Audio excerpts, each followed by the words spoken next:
किसने तुझे ठीक किया? एक होशियार लड़का मेरे पास भेज दिया जाए ताकि मैं इसे अपना इल्म सिखा दूं। हम गौर करेंगे। मेरे रब ने।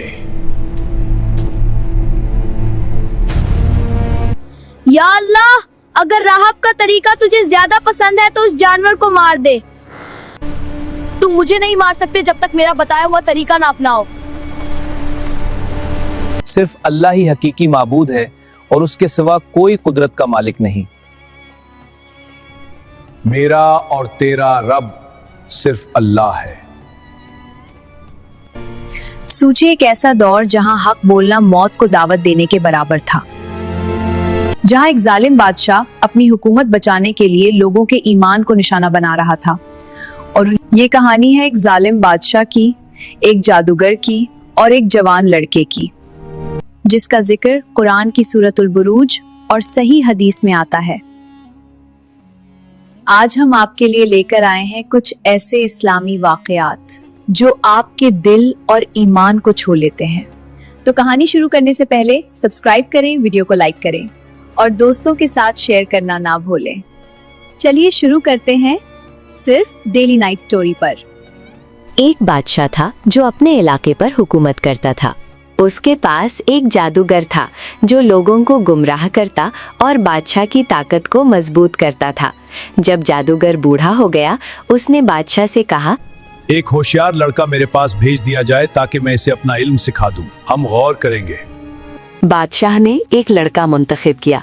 ये लड़का रोज जादूगर के पास जाता, लेकिन रास्ते में एक राहिब, अल्लाह का एक नेक बंदा का डेरा था। लड़का उस राहिब की बातें सुनता और धीरे धीरे उसका दिल हक की तरफ झुकने लगा। राहिब उसे तौहीद की तालीम देता। सिर्फ अल्लाह ही हकीकी माबूद है और उसके सिवा कोई कुदरत का मालिक नहीं। लड़का दो दुनियाओं के दरमियान था। एक तरफ जादू और बादशाह की कुदरत, दूसरी तरफ अल्लाह की इबादत और सच्चाई।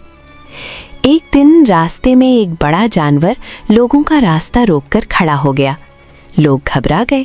लड़के ने सोचा, अगर आज राहिब का दीन सच है तो अल्लाह मेरी मदद करेगा। उसने दुआ की, या अल्लाह, अगर राहब का तरीका तुझे ज्यादा पसंद है तो उस जानवर को मार दे। फिर उसने पत्थर फेंका और जानवर मर गया। लोग हैरान रह गए। अब लड़के का यकीन और मजबूत हो गया। अल्लाह ने उसे करामत अता की। वो अंधों को देखने के कुदरत से नहीं बल्कि अल्लाह के हुक्म से शिफा देता।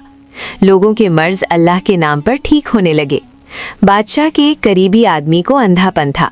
जब उसने लड़के के बारे में सुना, वो उसके पास आया और बहुत से तोहफे लाया। लड़के ने कहा, मैं शिफा नहीं देता, शिफा देने वाला सिर्फ अल्लाह है। उस आदमी ने ईमान कबूल कर लिया और अल्लाह ने उसे देखने की कुदरत वापस दे दी।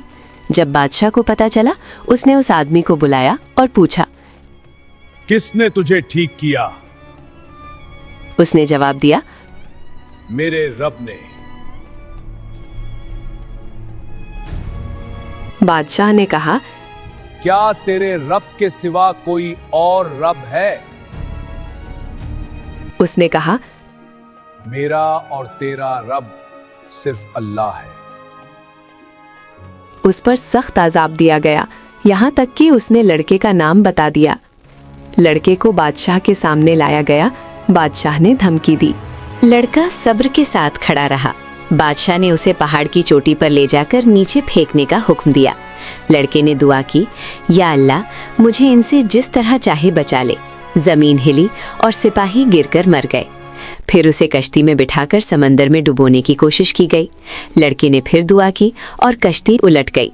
वो फिर महफूज वापस आ गया।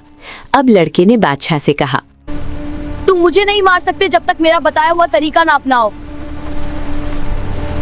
उसने कहा, लोगों को जमा करो, मुझे खजूर के तने से बांधो, मेरे तीरदान से तीर निकालो और कहो, बिस्मिल्लाहि रब्बिल गुलाम, लड़के के रब के नाम से।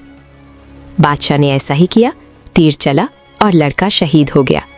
मगर उसकी शहादत ने शहर हिला दिया।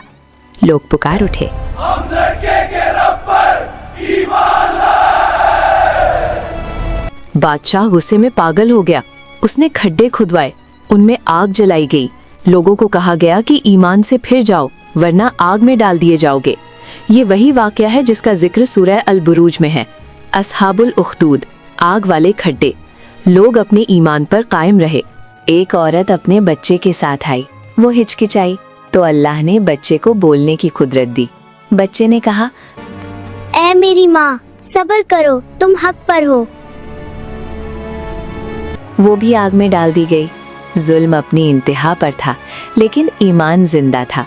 ये कहानी हमें सिखाती है कि हक की राह में कुर्बानी देना ही असल कामयाबी है। एक लड़के ने अपनी जान देकर पूरी कौम को ईमान दे दिया और अल्लाह के नज़दीक यही सबसे बड़ी फतह है।